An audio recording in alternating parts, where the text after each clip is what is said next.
Hello friends, ఈరోజు recipe mutton keema ఎలా తయారు చేసుకోవాలో చూద్దాము. దానికి కావాల్సిన పదార్థాలు: మటన్ కీమా ఒక హాఫ్ కేజీ తీసుకోండి, ఫ్రెష్గా కడిగి పక్కన పెట్టుకోండి. అల్లం పేస్ట్ 2 స్పూన్లు, కొత్తిమీర ఒక కట్ట తీసుకోండి.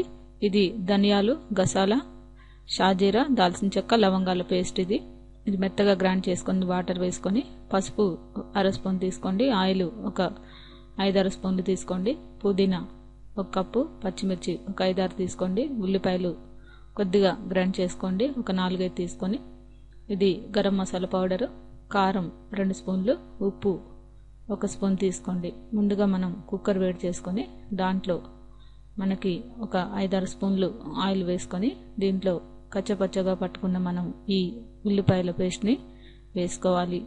ఇది లైట్ గోల్డెన్ బ్రౌన్ కలర్ అయ్యేంత వరకు వేయించుకోవాలి. ఇలా వేగిన తర్వాత దీంట్లో అల్లం పేస్ట్ కూడా వేసుకొని ఇది కూడా పచ్చి వాసన పోయేంత వరకు వేయించుకోండి. చూసారు కదా, ఇది వేగిన తర్వాత శుభ్రంగా కడిగి పెట్టుకున్న ఈ మటన్ కీమాని దీంట్లో వేసుకోండి. ఇది మనకి ఒక ఆయిల్లోనే కొద్దిసేపు ఫ్రై అయ్యేంత వరకు దీన్ని వాటర్ వేయకుండా ఫ్రై చేసుకోండి.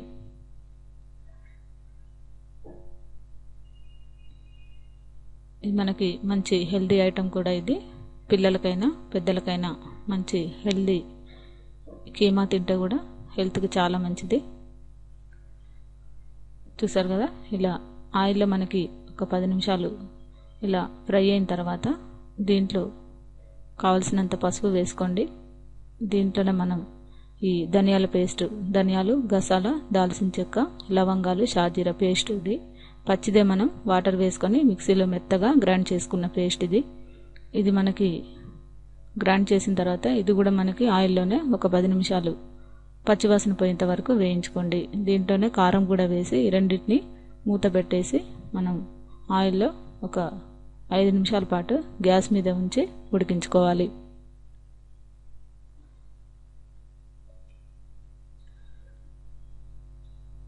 ఇలా ముందుగా స్టీల్ ప్లేట్ పెట్టి ఆయిల్లో ఫ్రై చేసిన తర్వాత ఇది మనకి దగ్గర పడింది. చూసారా, ఇది మనకి ఫ్రై అయింది ఆయిల్లోనే.